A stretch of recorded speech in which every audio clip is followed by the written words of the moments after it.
Venho dizer-vos, é certo que as provações e as privações na terra são de ordem a atemorizar os fracos. É certo que até nos próprios lares a perseguição entra por intermédio dos espíritos fracos, encarnados ou não. É certo que o cerco formidável que o mundo lança sobre as criaturas terrenas continua forte e intenso. Nada disso eu procuro negar, mas venho dizer-vos que o mais espesso nevoeiro um dia vazado pelo sol, que a borrasca mais horrenda, um dia dominada pela bonança, que a trovoada mais forte sempre sucede um dia calmo e pacífico, que as dores mais agudas sempre encontram um lenitivo na fé, o viajor mais fatigado na contingência da vida, sempre encontra um oásis verdoso e feliz, o mar mais agitado sempre se aquieta e acalma. Assim o ente humano, assim o espírito obsessor, o espírito perseguidor, o homem fraco, cada um terá um dia de arrependimento, energia e fé, e há de se levantar. Ninguém se perderá, é a palavra de Deus. Portanto, que o punhado de crentes que compõe a nau do cristianismo espírita esteja firme no seu posto, não se deixe abater pelas circunstâncias da vida, não esmoreça, não vacile, e, em qualquer situação, por mais aterrorizante que seja, procure sempre onde está o seu dever, desde que o descubra, procure desempenhá-lo. Aí, porém, daqueles que servem de pedra de tropeço à marcha do espiritismo cristão. Aí, daqueles que, longe de facilitarem o seu caminho, o cercam cada vez mais de dificuldades, para os caminheiros do bem. Aí, daqueles que, longe de se enfileirarem na caravana daqueles que marcham para o progresso, bem ao contrário, fazem parte do exército da treva. Aí daqueles que, podendo auxiliar, atrofiam, que, podendo encorajar, esmorecem. Tudo terá seu fim, tudo alcançará seu êxito. Mas, quando chegar a hora da recompensa, eles hão de estender a mão, em vão. E o Senhor dirá, como está nas Escrituras, eu te pedi pão e tu não me deste, eu tive frio e não me deste agasalho, eu tive necessidade e tu não me proveste. E eles dirão, quando, Senhor? Quando? Quando era fácil fazê-lo e não o fizeste, quando, em vez de seres o degrau do progresso, foste a precipitação para o abismo, quando, em vez de semear flores, semeaste espinhos, quando dificultaste a jornada daqueles já cansados, exaustos pelo peso do trabalho, das tribulações, quando tua palavra insensata semeou a discórdia e a desunião, ainda te gloriando com isto. Foi neste dia que o teu pecado cresceu. Porque, longe de juntar, ou a menos não impedir que os outros juntassem, tu espalhaste, tu estabeleceste a desavença, a discórdia. Meus amigos, refleti, porque os tempos aí vêm. A miséria espiritual não tem analogia com a miséria humana.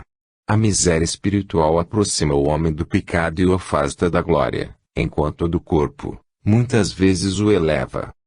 Trabalhai, pois, como cristãos, e esforçai-vos pela prática do bem, sede perseverantes, e quando encontrardes o trigo no meio do joio, não confundais este com aquele, porque o joio pode ser belo, pode ser viçoso, mas será sempre a planta que atrofia o trigo. Escolhei, portanto, meus amigos, a beleza da alma, a dedicação ao trabalho, a felicidade no lar, a vontade de fazer bem. Deus vos guie e vos ampare. Isaura. Em 23 de julho de 1937. Atrações leves. Meus caros amigos, paz. Que é que paira hoje no vosso ambiente, atraindo as multidões siderais que enchem o âmbito desta sala? O que é que é entre vós de poesia, capaz de saturar o ambiente, de forma que aqueles que não estavam destinados para vir se sentiram arrastados nessa corrente fluídica que baixaram em conjunto harmonioso? Qual é a alma de poeta que se esconde aí num corpo de carne? Qual é o poeta, o artista, que emite vibrações tão elevadas, que arrasta seus irmãos do plano dos desencarnados para se misturarem com eles nessa concórdia e nessa paz íntima que entrelaçam corações? O que há convosco, meus amigos? Será que alguém, saudoso do bem que perdeu, lança para o espaço o brado angustioso a suplicar um orvalho celeste que lhe venha suavizar as agruras da alma? Será talvez, que alguém que muito amou na vida e se vê separado do objeto dos seus sonhos, hoje pensa nele mais do que em outro qualquer dia? O que há convosco, meus amigos? Seja o que for, deixo convosco o vosso segredo. Posso vos garantir, porém, que o ambiente é leve, saturado de fluidos bons, propício às comunicações fraternas, cheio de sonoridade e melodia, que atrai as almas que por tal diapasão afinam. Eu, aqui estou também, alma sofredora que fui, que já estive convosco e me comuniquei, entendi de vir também e me foi concedida esta graça. Venho vos dizer, meus amigos, que a estrada dolorosa da vida deve ser seguida sem vacilação nem medo, se caminhamos com o pé firme e os olhos fitos na fé. O despertar no além é delicioso e suave. Se maldizemos a dores, caminhemos apesar disso, suplicando uma consolação amiga de um orvalho celeste que nos venha dulcificar as amarguras íntimas. Meus amigos, há muitas moças sofredoras. Quem padeceu o que eu padeci, tem acerbo prazer em visitar os lares onde se encontram as moças tuberculosas. Como elas são suaves e meigas nos seus derradeiros momentos. Quando aquelas rosas sanguíneas lhe afloram aos lábios, como elas procuram afastar da boca os vestígios daquele sofrimento, daquela manifestação dolorosa do seu padecimento às pessoas que as socorrem. Muito tenho visitado os enfermos, alguns já com um débil fio de voz que parece vir da outra vida, o corpo escaveirado, as faces encurvadas, olheiras profundas, lábios ressequidos, as rosas fatais impressas na face, e elas esperando uma melhora. Esta melhora é a ilusão de que ainda viverão na terra. Mas a melhora se dá quando a passagem do espírito se faz para o além, porque ele já deixou o crisol do sofrimento, todo o seu pecado, se é que o teve. Eu meto a mão na minha consciência e encontro nela apenas a leviandade de proceder de uma moça da moda. Nada mais. Uma maldade oculta dentro de seu ser, louvado seja Deus, não encontro. Nunca fiz mal a ninguém. Eu sempre afinei com os poetas. Que o diga Humberto de Campos, que fale de lá, se não foi assim. Ele teve de mim impressão desagradável a primeira vez que me viu, mas, em seguida, sua alma foi irmã da minha. Ela afinou pelo diapasão que eu afinei. Neste além luminoso onde me cercam os espíritos que formam a pleiade gentil que enche vosso ambiente em festa. Hoje eu sinto em mim a vontade de vos fazer bem, a vontade de vos dizer, mocidade, que me ouvis, moças jovens, rapazes novos, que tendes sangue nas veias a ferver, a escaldar os pensamentos, vós, acreditai na felicidade que vos espera. Esta vida, meus amigos, só tem espinhos, quando se é embrutecido, quando a inteligência é incipiente, talvez se passe melhor. Mas quando a inteligência vibra, o coração palpita, há alguma coisa de comunicante entre a inteligência e o coração, uma não pode sofrer sem que outro vibre, e parece que as criaturas inteligentes sabem mais amar. Aquelas que são dotadas de menos talento, essas são matéria. Fazem do amor uma coisa banal que se encontra por aí. Devo parar aqui. Eu já não sou deste mundo, sou de lá. Minha alma está cheia de todo o sentimento de candura que esta gente boa me emprestou. Chamo gente boa a essa falange luminosa, meus amigos, que nos cerca, essas criaturas amáveis. Elas também são poetisas, embora não fizessem versos, também têm talento. Embora o mundo não as tivesse louvado, a mim não faltou incenso, mas agora conheço todo o seu valor, todas as homenagens fictícias. Já compreendi o que é o mundo, eu sou do além. Deus vos guarde. Carmen Senira. Em 23 de julho de 1937. O espírito é completo. Meus prezados irmãos e meus amigos, Deus vos abençoe e fortaleça na fé. Quem fala a uma assembleia de espíritas, deve procurar esclarecer sempre, perante eles, os pontos mais avançados da fé, aqueles que mentalmente são interrogados pelos crentes, que buscam, na experiência dos espíritos adiantados, a resposta para a escolha de suas conclusões. Não me considero espírito adiantado, capaz de resolver todas as questões que possam partir do cérebro humano, mas na minha insuficiência, devo atender a todos que a mim de preferência se dirigem, talvez porque a fragilidade de meu espírito estabelece certa afinidade entre ele e o homem.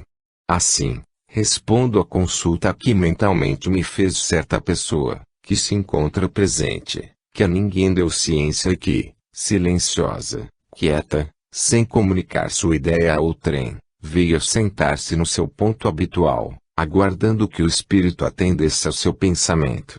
Eis-me pronta a fazê-lo, pedindo que, se a resposta não o satisfizer completamente, não pense que a doutrina não pode esclarecer melhor, é tão somente devido à pobreza das minhas luzes.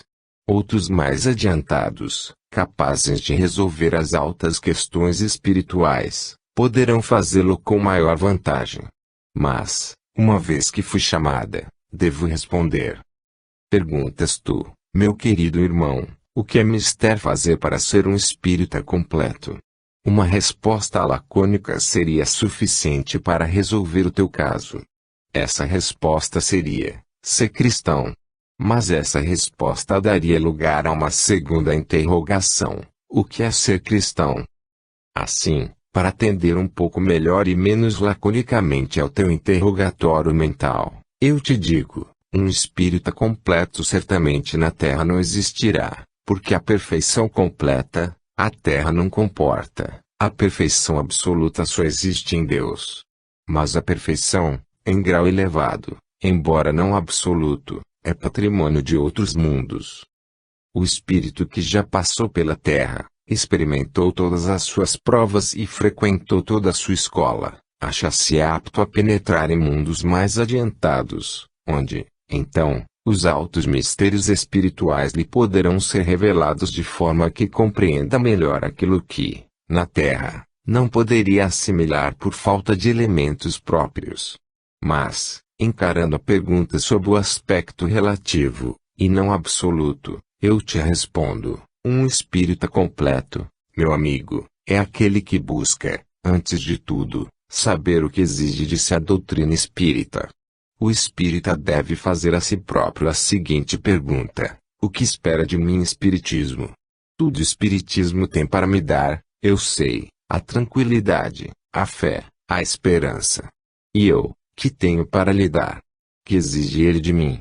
Que eu assista com assiduidade a todas as cerimônias espíritas públicas e particulares.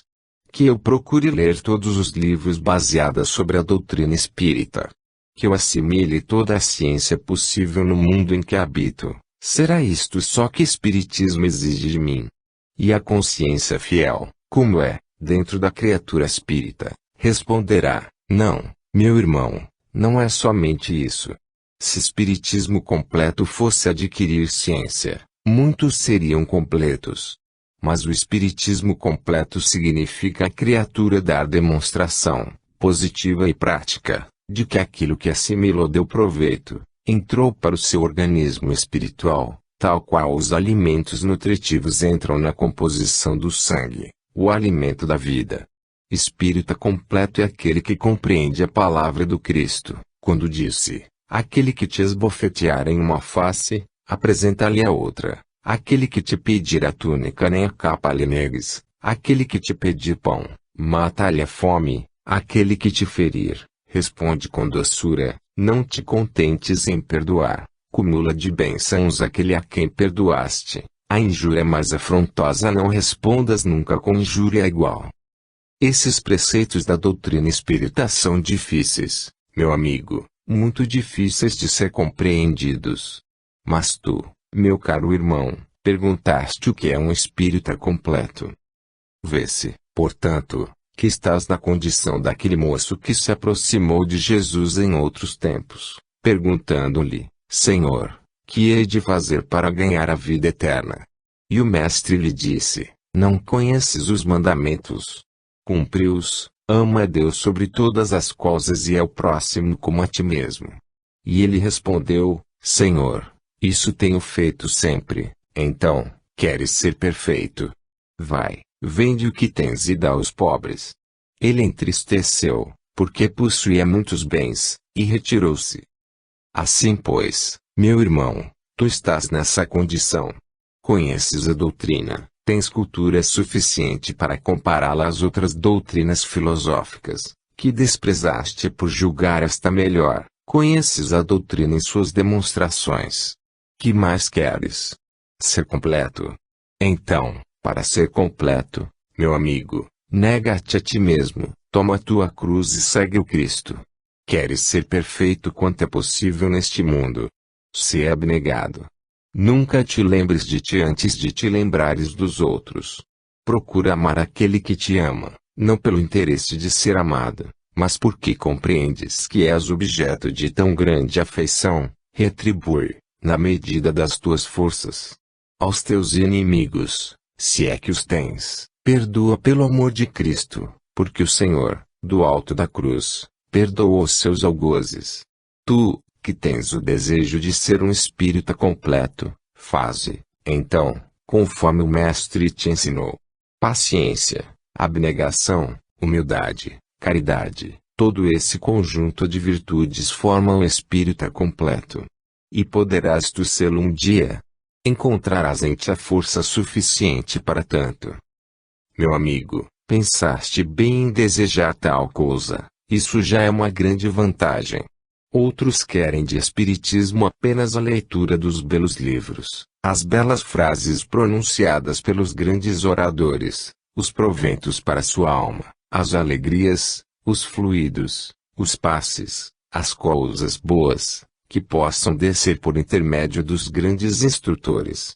Mas, quando o Espiritismo lhes diz, caminha ao peso da tua cruz, suporta a tua carga, sê indulgente e bom, nunca olhes para o pecado alheio, sem primeiramente ver o teu. Quando o Espiritismo lhes diz, não tenhas inimigos, não crias desafetos, isto será prejudicial à evolução do teu espírito, sê humilde e bom. Eles sentem como que um espinho a lhes ferir o amor próprio, e respondem a si próprios, nunca.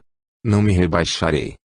Meu amigo, todo aquele que se exalta, será humilhando, e todo aquele que se humilha, esse será exaltado. Tu, que queres ser um espírita completo e que a mim, pobre espírito, sem luzes, interrogaste, aceita a resposta que te dou de boa vontade. Muito embora saiba que ela é insuficiente para satisfazer tua curiosidade. Pede, mas pede àqueles que te possam dar mais, não peças a mim, que pouco te posso instruir. No entanto, desejo a tua evolução, como desejo o progresso de todos os meus irmãos, e que sejas, em breves dias um espírita completo. Deus te guarde. Anália Franco. Em 27 de julho de 1937. Amemos a Deus. Meus irmãos, meus amigos, paz e amor. Falar sobre o amor de Deus à sua criatura, falar da criatura que ama ao seu Deus é tão sublime, tão elevado, que o nosso espírito não pode externar em palavras toda a sua grandeza. Deus ama a criatura, que formou a sua semelhança, com o seu grande e imenso coração. E o seu coração é o próprio infinito, e o seu amor é a eternidade. Se a criatura humana permitir que esse amor lhe penetre na alma, ainda que seja em parcela diminuta pela sua incapacidade de contê-lo, sentirá tão grande soma de felicidade, tão grande alívio nos sofrimentos, sentirá tanta coragem para a continuação da luta pela vida, que dará graças ao próprio Deus por tê-la formado para o bem, para o progresso, para a luz. Há criaturas infelizes, que não compreendem o amor de Deus e cujos corações não se abrem para recebê-lo. Essas não podem saber o crime, o mal que praticam contra si próprios, privando-se da maior das bênçãos que Deus lhes poderia conceder, amá-lo sobre todas as coisas. Meus amigos, os nossos espíritos, quando ascendem à eternidade, sobem nas asas desse amor. Quanto maior é o grau de intensidade desse fogo sagrado que os envolve, tanto mais depressa alçamos o voo para a felicidade eterna. Quero encorajar-vos, meus irmãos. Sei que há almas sofredoras que me escutam e que amam ao seu Deus, apesar dos sofrimentos, não obstante os pesares, malgrado tudo quanto a terra lhes reserva de amargo. Mas essas criaturas ainda não compreenderam bem que, na maior atrocidade, nas maiores dores, no cálice mais amargo de existência, sempre se pode encontrar uma porta de salvação, um raio de luz, uma gota de mel, se apela para esse tão grande amor que nos dá a impressão de que cresce no momento em que a ele recorremos. Meus amigos, não olheis só para a terra. Ela é formosa, grande e boa, mas o homem a faz pequena e má. Não olheis só para a terra. Levantai os vossos olhos para além da cia azul que vos cobre as cabeças, e lembrai-vos de que para lá desse além vive um mundo de glórias, preparado para vós. Lá sereis felizes, amareis com todas as cordas do vosso espírito e sentireis a vibração de seres que vos compreendem e que, de lá, aflitos, vos olham, temendo o vosso naufrágio espiritual. Não vacileis, meus amigos. Olhai para o alto, e, quando o cerco das provações apertar tanto que vos dê a impressão de que ides falir, olhai para esse céu azul, para além dele, se vos for possível, e compreendereis que, de lá, nessa imensidade, nós estamos para vos olhar, prontos para vos amparar, para descer em vosso auxílio. Não permitais, pelo amor desse mesmo Jesus, a quem vós todos deveis amar, com toda a pureza da alma, não permitais que as coisas do mundo, a sua maledicência, a intransigência de muitos, a intolerância, a falta de paciência, as tribulações, venham cortar o voo das vossas almas para a grandeza espiritual que vos espera. Subi, subi nas asas da fé, e olhai de cima para a miséria humana, que serpeará vossos pés. Olhai do alto para a pequenez dos seres inferiores, que buscam tolher vossos passos na marcha para o além. Piedade para os que não compreendem a grandeza da fé. Paciência nas tribulações, e fé em Deus, porque um dia raiará a luz. Que assim seja e que a bênção de Deus vos ampare e proteja sempre em todos os dias da vossa vida. Irene. Em 27 de julho de 1937. Sobre a perturbação geral do mundo. Meus amigos, meus prezadíssimos irmãos, Deus vos guarde em seu santo amor. Alguém inspirado falou um dia nesta casa sobre a união que deve existir entre todas as criaturas do credo espírita, sobre a maneira de proceder leal, correta e verdadeira, que deve unir os filhos de Deus, efetivamente conscientes desse privilégio. Eu vos venho falar também sobre o magno assunto, meus amigos, comparando o asilo a uma grande colmeia, onde todos trabalham, tem a sua parte, por pequena que seja, considerando o asilo uma oficina de trabalho, onde deve toda criatura humana esforçar-se por cumprir a sua parte. Há sempre trabalho para todos, para uns, o trabalho espiritual da prece, do passo à distância, ou próximo, para outros a visita aos doentes, que tanto encoraja, que tanto os consola, para outros o trabalho direto, a direção da casa, no que diz respeito ao movimento das crianças, enfim. Esta grande oficina de trabalho tem sempre um pouco para cada um, aproveitando a modalidade das suas faculdades. Todos devem meter mãos à obra para o bem, é dever inadiável. Meus amigos, meus irmãos, o mundo agora está perturbado pela revolta das criaturas insensatas. O mundo agora padece a consequência do pensamento mal orientado dos homens sem critério. Homens amadurecidos pela idade e pela experiência da vida, deveriam pensar no futuro, no progresso da sua pátria. Homens que deveriam pensar no futuro das suas almas. Bem ao contrário disso, maquinam ideias diabólicas, com o intuito de matar, exterminar, estragar, dominar, enfim, processam a maior soma de maldades que pode conceber um espírito humano. Vós compreendeis que, quando os homens que têm nas mãos autoridade, as rédeas dos governos de cada país, são tão mal orientados, o que é que se pode esperar dos ínfimos, dos pobres proletários, sofredores, padecentes em consequência dos erros dos maiores. E o que é que se pode esperar das almas crentes? Somente que apelem para aquele que é o Rei dos Reis, aquele que rege o universo todo, Senhor de tudo, amparo dos sofredores. E ore, que hei de fazer, Senhor? Aceita-me, já que os outros não me querem. O saber acanhado do espírito mal desenvolvido, que só pode conceber ideias fracas, ideias cruentas, de represálias ofensivas, prejudica o próprio ser que tais ideias alimenta. E assim, o pensamento se vai espalhando, e assim o espírito inferior se vai inoculando, até ganhar as coletividades, tal qual o fermento que introduzido numa grande massa leveda rapidamente. Por toda parte reina o sofrimento. O que sabeis destas instituições que não conheceis de perto? Eu vos afirmo, que a dificuldade é geral, por toda parte convulsões, separatividades, enfim, dissolução de caracteres. O Evangelho, tão belo, tão elevado, tão nítido, tão perfeito, continua a servir de pão alimentar, continua a servir de água da vida para saciar a sede daqueles que se encontram com a alma sedenta, faminta do pão da vida. É tão somente ter coragem, meus amigos. Vós tendes nas vossas mãos a principal arma, autorizada pelo próprio Deus, que é a prece. Pedi auxílio para o cumprimento dos vossos deveres, porque os deveres cumpridos tranquilizam as almas, enchem de satisfação os espíritos.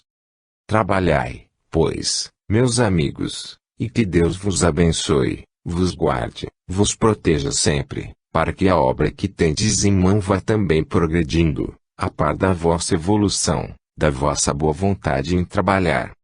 Deus vos guarde a todos. João de Freitas. Em 30 de julho de 1937. Consagremos a Jesus nosso grande amor. Seja louvado o santíssimo nome do Senhor. Meus amigos, como o sol, no apogeu, ilumina a terra, aquecendo-a com seus raios de ouro, assim a fé em Jesus alumia o coração do espírito humano. Não é feliz o homem sem crença. Enquanto lhe sorri a fortuna na terra, enquanto possui bens e a felicidade transitória que uma vida sadia lhe oferece, imagina-se realmente feliz.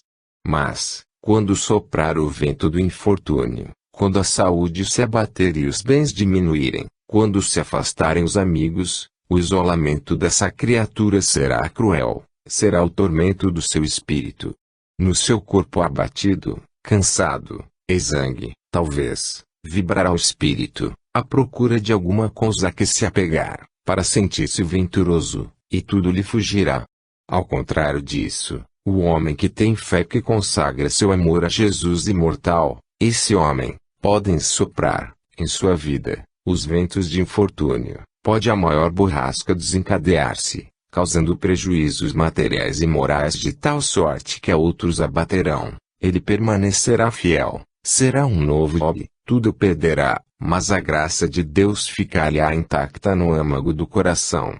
Por isso, em nome desse Jesus Salvador, que se deu por vós e que veio, do alto de sua glória, manifestar a virtude perante a humanidade, em nome desse Jesus, eu vos concito, meus amigos, a que respeiteis as coisas humanas sob aquele prisma, dando a César o que é de César, mas respeitando as leis divinas e consagrando a Deus o que lhe pertence. Porque, quando as coisas humanas falharem, a fé se sentirá ainda mais forte, ela, que sobrepuja a qualquer pensamento humano, qualquer sentimento vil, qualquer fraqueza da humanidade. Vede como os mártires suportaram as maiores dores, os sofrimentos mais cruciantes, pela fé no Cristo do Senhor.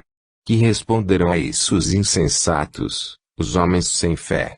Cristãos, indefesos, atirados às feiras, servindo de tochas para iluminar os anfiteatros de Roma. Cristãos, padecendo os maiores suplícios, cantando hosanas a Deus, louvando ao seu bendito Filho, consagrando a Jesus glorioso toda a sua vida, toda a sua devoção, fanatismo, clamam os que não creem, fanatismo absoluto. São criaturas que se esquecem de si. É faquirismo, é misticismo. Meus amigos, nada disso é verdadeiro. A fé transcendental provém do alto e inunda o coração do homem. Se vós tiverdes fé como um grão de mostarda, disse o divino Cordeiro de Deus, direis a uma montanha, passa-te para lá, e ela vos obedecerá.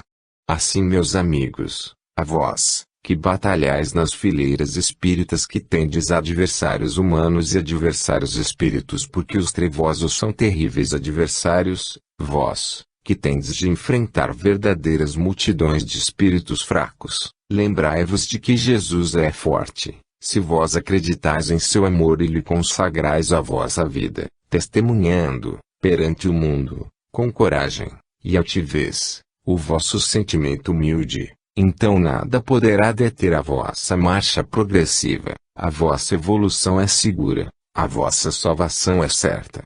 Aprendei, meus amigos, aprendei a consagrar-vos à doutrina espírita com dedicação, com amor, com fé. Deus vos guie, Deus vos salve. Max. Em 30 de julho de 1937. Chamado a nossa atenção.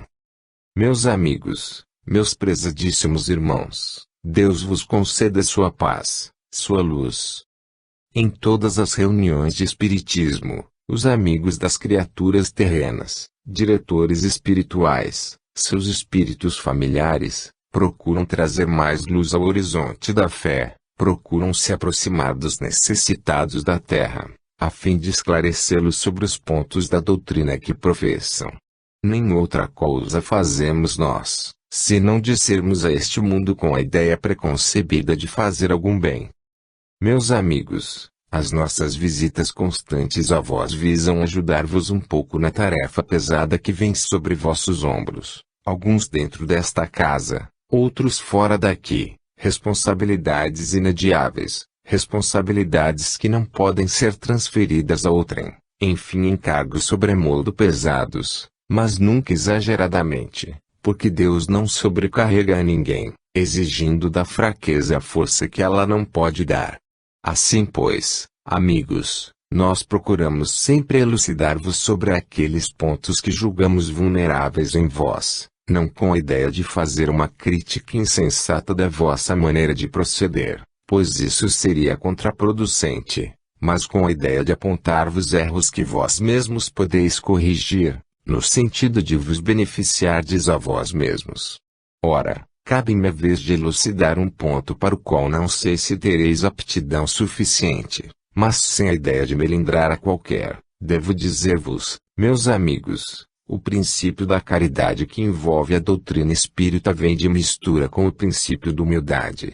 De tal forma, como uma massa bem mexida fica tão consolidada, que não se pode à primeira vista separar suas parcelas, suas partículas, assim também a humildade e a caridade, tão misturadas se devem encontrar, que dificilmente seja possível separar uma da outra.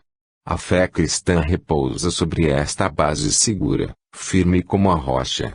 Ora, se a caridade é fazer para os outros tudo aquilo que nós desejamos e vós desejais que seja feito a nós, que seja feito a vós, que nos cumpre fazer, nós como espíritos e vós como encarnados.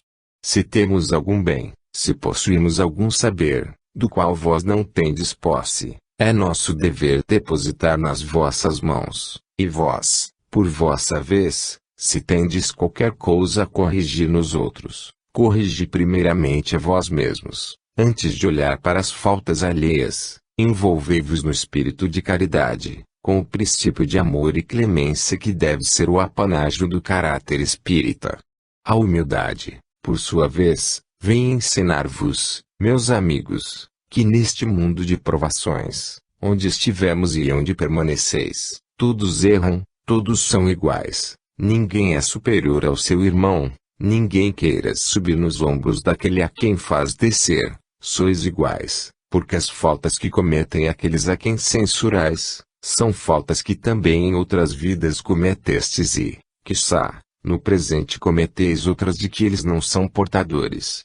Tudo se equipara, tudo é lógico, tudo vai na mesma balança relativamente à inferioridade do espírito humano, ainda necessitado de progresso, necessitado do acicate da dor. Vede, pois, quanto nos desola, quanto nos mortifica, quanto nos magoa a censura infundada, partida, muitas vezes, dos vossos lábios sobre criaturas que de vós só dizem bem. Quantas vezes, nós, do outro plano dos desencarnados, baixando em derredor da terra com o intuito de vos beneficiar, pela súplica daqueles que desejam aliviar vossas dores, minorar vossos sofrimentos, para lançar sobre vós um fluido salutar que vos conforte, chegando perto de vós não encontramos ambiente para o fazer, porque estáis com os vossos sentimentos colidindo com o princípio básico de espiritismo cristão, estáis ferindo fundo a caridade, estáis menosprezando a humildade. Meus amigos, cautela, cuidado.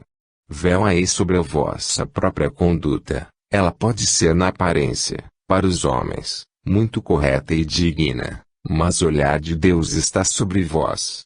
Ninguém se julgue perfeito, antes de olhar para os outros olhe a trave que está em si próprio. Não é acusação minha, é a palavra do Divino Mestre. Tira primeiramente a trave que está no olho teu, para em seguida poderdes tirar o argueiro que está no olho do teu irmão. Palavras do Divino Mestre, porque só ele poderia enxergar tanto.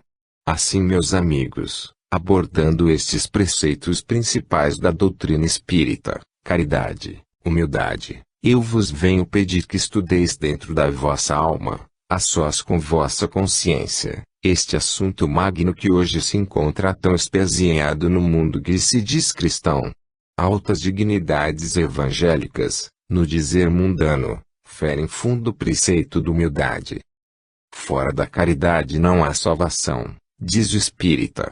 Estudai, portanto, meus amigos, estes dois preceitos básicos da vossa fé, e vereis que vosso progresso será mais acelerado, vosso coração terá mais paz. Deus vos abençoe e vos guarde e permita que estas reflexões, feitas amigavelmente, possam dar resultado convosco. Que assim seja. Isaura. Em 6 de agosto de 1937. Conselhos amigáveis. Meus amigos, paz. São tantas e tão fortes as atrações hoje, cada um pensando no ente querido que partiu e cuja manifestação deseja ouvir, são tantos os pedidos, por esta ou aquela razão, que dificilmente seria possível atendê-los todos. Nestas condições, alguém me designou para falar a vós todos, meus irmãos, trazendo-vos notícias daqueles que vos são caros. Não há motivo para lágrimas perante a recordação da partida, daquelas que, cumpridores dos seus deveres como esposa e mãe partiram ao chamado divino. Há uma inquietação por aqueles que partiram.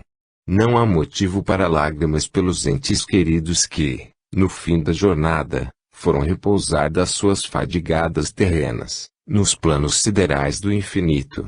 Todos estão cientes e conscientes da sua nova vida, todos fazem progresso e continuam a penetrar cada vez mais no ambiente da luz, e todos eles trazem para os seus queridos da terra a certeza de sua imortalidade e continuação do seu afeto.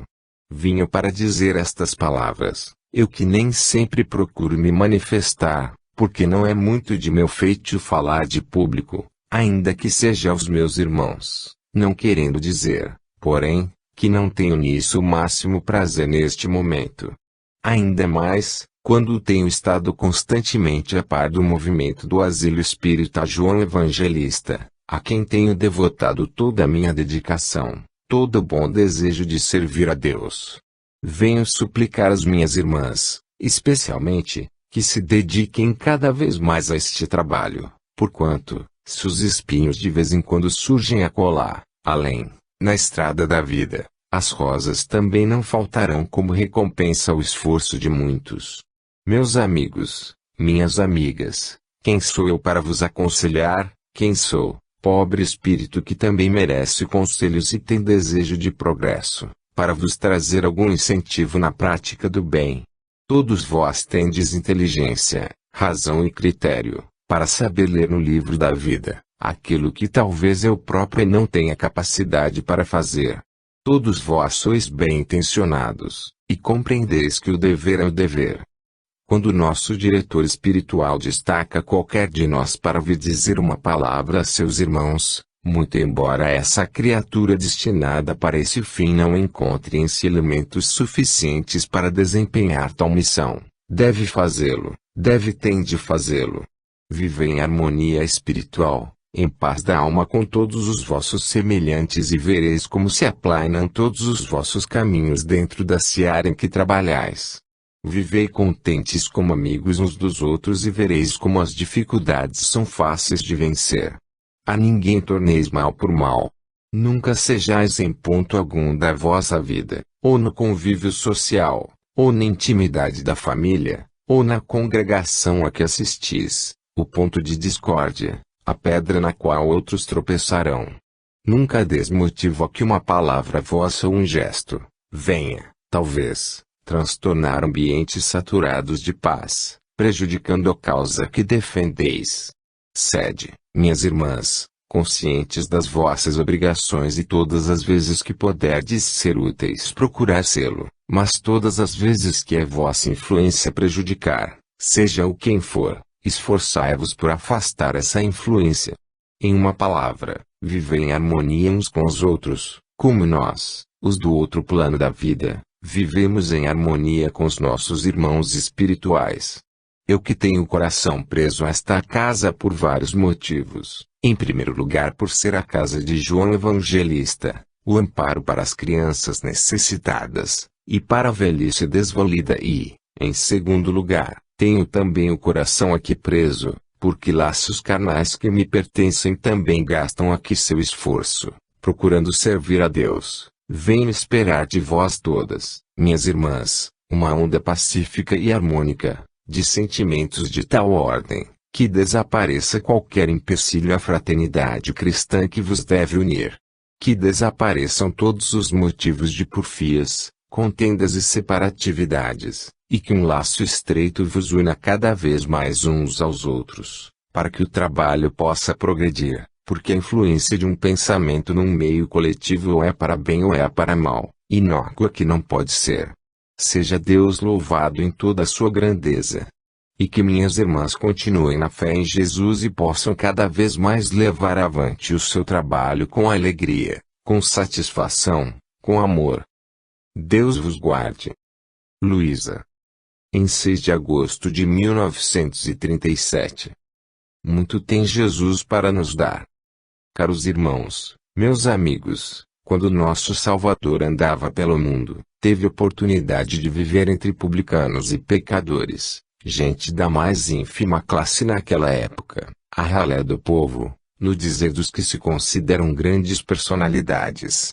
Jesus se miscuiu nos negócios e na vida privada dessas criaturas, sempre com o intuito de melhorá-las, atender-lhes às súplicas e fazer-lhes algum bem. Esteve igualmente o Divino Mestre no meio dos fariseus, os doutores da lei, os sábios de então, aqueles que possuíam a chave da ciência da vida eterna e que, na palavra do Cristo, nem entravam nas grandes moradas nem deixavam que os outros lá entrassem. Jesus percorreu sinagogas entre os judaicos, visitou a plebe, curou doentes, esteve presente às bodas de Canaã, viu enterros, assistiu a mortes, ressuscitou Lázaro, enfim, tudo quanto o Divino Mestre praticou em presença do homem constituiu matéria suficiente para encher os evangelhos. E muita coisa ainda não pode ser registrada, por não ter a memória conservado tudo quanto os olhos viram. Não obstante haver praticado, perante os humanos, tantas e tão belas ações de caridade, apesar de ter pronunciado tantas palavras de vida para que os homens se instruíssem, o Divino Mestre, antes de partir para o seu reino, ainda disse: muita coisa ainda tinha eu para vos contar, e não o faço porque vós ainda não podeis compreender. Ora, meus amigos, raciocinando bem, chegamos à conclusão de que, na realidade, aquela gente era muito atrasada, não cientista, pouco letrada e composta, em sua maioria, de analfabetos. Por conseguinte, era natural tivesse esse povo compreensão bastante estreita, intelecto muito pequenino, pouco desenvolvido para a percepção de maravilhas de tal ordem. Nos dias atuais, porém, em que a ciência tem feito progressos e as letras e artes igualmente não ficaram paradas, antes se adiantaram, nesta época, em que o homem tem mais olhos para enxergar, porque dispõe de instrumentos dos quais ninguém, noutros tempos, ousaria falar, pois não seria acreditado. Hoje em dia, é natural, é lícito esperar haja, pelo menos, melhor compreensão daquilo que o Cristo pregou, que está registrado nos santos livros e que o Consolador prometido, por meio de comunicações posteriores referentes a esses fatos, tem elucidado.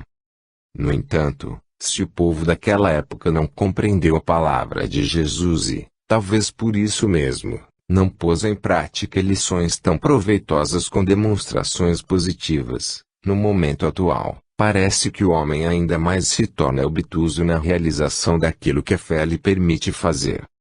Que vemos nós entre o mundo cristão?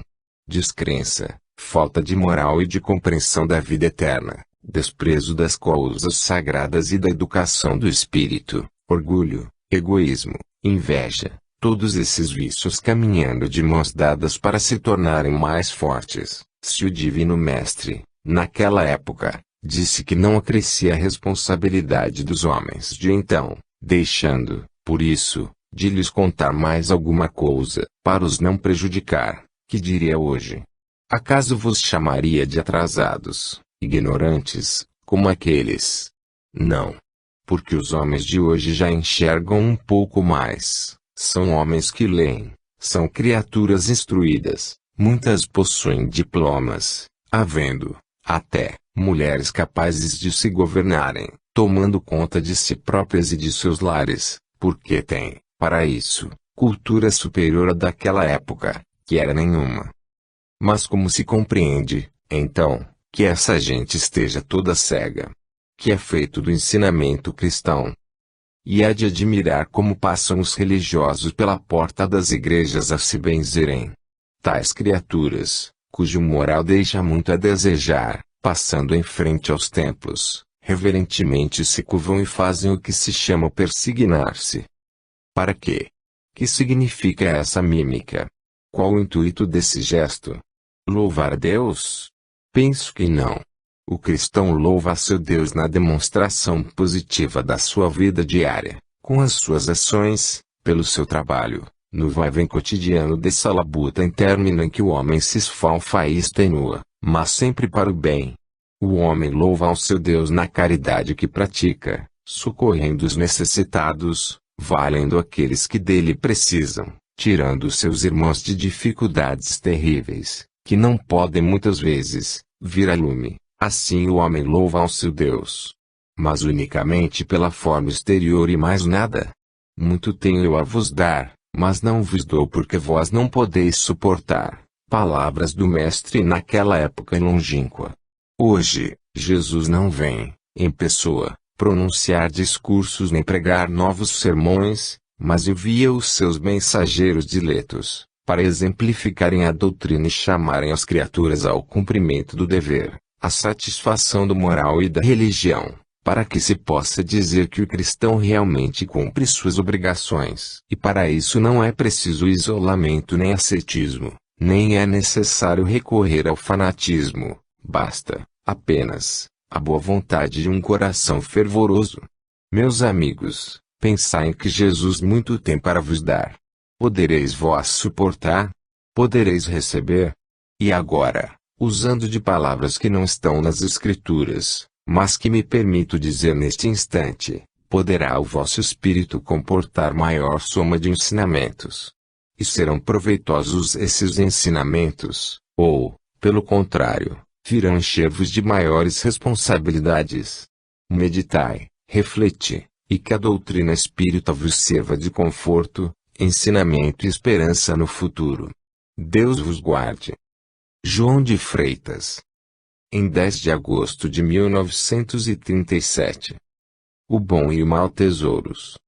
Meus amigos, minhas amiguinhas, Deus vos guie, Deus vos salve. Nas Escrituras Sagradas, esta passagem, para a qual desejo chamar a vossa atenção neste instante, porquanto tem servido de tema muita preleção instrutiva, há muito sermão eclesiástico de real proveito, há muito discurso bem fundado. O homem bom do bom tesouro do seu coração tira o bem, o homem mau, do mau tesouro do seu coração tira o mal. Da abundância do coração fala a boca. Para os que compreendem com facilidade, não se faz necessária uma explicação mais clara. Para outros, porém, talvez não seja demais dizer que Jesus explicou aos homens daquela época que o coração, isto é, a alma da criatura, o órgão do sentimento, o seu espírito, nunca está vazio, sempre está cheio de alguma coisa. Assim, se o homem se encher de pensamentos bons, desses pensamentos falará a sua boca, pronunciando palavras limpas, sentenças verdadeiras, frases polidas, ensinamentos proveitosos. Se, entretanto, ao contrário disso, o coração, ou melhor, o espírito, se encher de sentimentos maus, desses sentimentos falará a boca, então, serão proferidas palavras violentas, muitas vezes ofensivas ao decoro, à moral, conceitos injuriosos e, por que não dizer, mentirosos até. Que tira o homem virtuoso de dentro do coração. A expressão da virtude, que está habituado a praticar, porque se ocupa com a caridade e com a humildade, virtude por excelência e por outro lado, com as ciências e artes, com os seus trabalhos e estudos, com as suas relações de amizade, porque cultiva, dentro de si o sentimento puro da verdade e da justiça. O homem mau, que cultiva, dentro de si, a semente perniciosa do erro, pratica falsidades, profere insultos, urde intrigas, torna-se um indesejável no meio dos seus irmãos. Observai as coletividades onde se reúnem alunos, ou outra qualquer corporação cujos membros vivem em comum. Sempre há um grupo que se destaca pela obediência, pelo cumprimento do dever, pela delicadeza do trato, pela maneira de agir. Para os componentes desse grupo, todos os mais são bons. Pergunte-se a um deles, que me dizes de F? Responderá, boa criatura. Nada tenho que dizer contra ele. E de S? Um bom companheiro, devotado ao trabalho, bom amigo. Esses têm sempre alguma coisa boa para dizer dos outros.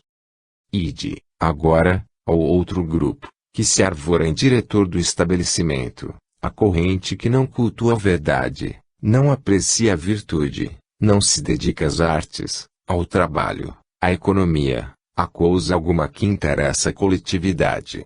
Perguntai a qualquer de seus elementos, que me diz isto de F? A resposta será, não vou com ele. Não é bom companheiro, sempre se julga melhor que os outros. Indagai por outra pessoa e ouvireis, também não vou com este. É um bajulador, está sempre em volta dos lentes a esperar boas notas. Comparai as duas facções e vede, de um lado, o espírito reto, imparcial, cumpridor dos seus deveres, buscando viver em paz com os seus amigos e superiores. De outro lado, o grupo dos indisciplinados, que ainda tem inveja das notas adquiridas pelos que sabem mais. Estes últimos se dedicam ao estudo, têm amor ao trabalho, recebem a educação que se lhes dá e querem ser verdadeiros, enquanto seus opositores, relapsos no cumprimento do dever, tudo criticam, tudo censuram. Isso que ocorre dentro das coletividades, também se pode verificar no seio das famílias. Os que trabalham, os que estudam, os que se destacam, são sempre mal vistos pelos seus irmãos, parentes e companheiros, que preferem a vadiagem, a indisciplina, a vida em toda a sua liberdade prejudicial. Meus amigos, não vos iludais. Quem estuda espiritismo precisa saber todas estas coisas, para que aprenda a ser virtuoso. Uma palavra polida influi enormemente na vida, na direção de uma criatura, ao passo que uma palavra amarga, ríspida, marca o indivíduo, tornando-o, às vezes, para o resto da existência, antipático ao meio em que vive. Busquemos ser simpáticos no círculo de nossas relações, quer espirituais quer materiais. Não falo somente para os meus irmãos da carne, igualmente dirijo a palavra a seres desencarnados, que se dignam prestar-me atenção no momento. Sejamos polidos, delicados para com os nossos irmãos, dando-lhes do nosso espírito a melhor parcela, e do bom tesouro do nosso coração tirando o bem, porque da abundância do coração falará a boca. Falastes o bem, tendes um bom coração. Falastes o mal, tendes um coração imperfeito. Deus vos ajude a pensar sobre tais coisas, para que possais tirar proveito destas palavras tão simples que acabo de dizer. Maria Luísa. Em 10 de agosto de 1937. O dever. Meus amigos, há uma palavra breve que se escreve apenas com 5 letras. Uma palavra que rapidamente se pronuncia, e que em qualquer língua tem a mesma significação: dever. O dever deve morar, viver, permanecer claro e nítido, em toda a consciência humana e na dos espíritos desencarnados. Os seres evoluídos têm esta palavra diante da sua entidade, em letras garrafais, como um símbolo de fidelidade a Deus, porque sabem que todo aquele que é criado por Deus, como espírito, para fazer o seu progresso, para cuidar da sua evolução, tem responsabilidades que constituem o seu dever e, sendo estas responsabilidades cumpridas em perfeito e claro desempenho, o seu progresso está em caminho. Desde o momento em que o indivíduo se rebela, afastando-se dos seus compromissos, maldizente, negligente, para com o significado dessa palavra que se chama o dever, abre a porta a toda sorte de perseguições, a toda sorte de quedas e, não se admire, porque coisa alguma pode andar bem, quando a consciência é jogada de lado. Ora, meus amigos, numa associação desta natureza vós, seus membros componentes, tendes deveres a cumprir, e não é lícito esperar que uma parte seja escrava desse dever. Procure desempenhá-lo à custa de trabalhos e sacrifícios, e outra parte, apenas aceite compromissos fáceis, preocupando-se somente com interesses particulares de outra natureza, jogando para segundo plano, deveres inadiáveis, que lhes são muito juntamente atribuídos. Há necessidade de que cada um se mantenha ao leme da sua própria vida, de acordo com esse dever que deve permanecer em letras garrafais diante dos seus olhos. E o que dizer, o que comentar sobre a situação daqueles que, longe de compreenderem o dever próprio e cumprirem, ainda impedem o cumprimento do dever de outras criaturas embaraçando-o? O que pensar, o que dizer? Meus amigos, avante! O trabalho espírita é um trabalho promissor de ricas bênçãos. Bênçãos que não representam fantasias, mas que representam realidade futura, que o cristianismo vos promete, fazendo-vos felizes, com essa felicidade duradoura, eterna, que parte do próprio Deus. Mas, espiritismo é religião serena, que aponta para o alvo que é Deus. Essa mesma religião tem seus mandamentos, seus preceitos básicos no cristianismo, aos quais é preciso atender, aos quais é preciso dar cumprimento com amor, com dedicação, porque o contrário do cumprimento desse dever é perigo para a alma ainda incipiente na sua vida, e conosco, a falta do cumprimento do dever aumenta as vossas responsabilidades e o futuro que vos espera se ressentirá. Perdoai a franqueza do meu espírito, pensai em que vos fala um amigo do além, e não acrediteis, como muitos, que as comunicações que recebem, são inspiradas, talvez, por uma consciência inconsciente. Vós, meus amigos, tendes a certeza de que um dos vossos irmãos 2 vezes por semana desce até vós para vos encorajar, para vos animar, para vos dar a mão à borda dos precipícios, encaminhar-vos, como a luz do meio das trevas. Se assim pensais, se tendes esta certeza, por que razão renegais os vossos compromissos, as vossas responsabilidades, e com elas os vossos privilégios? Se não acreditais, paremos aqui. Então, a obra do asilo será uma obra pessoal, não terá inspiração divina e estará pronta a falir, se a vossa vontade determinar? Será possível que assim seja?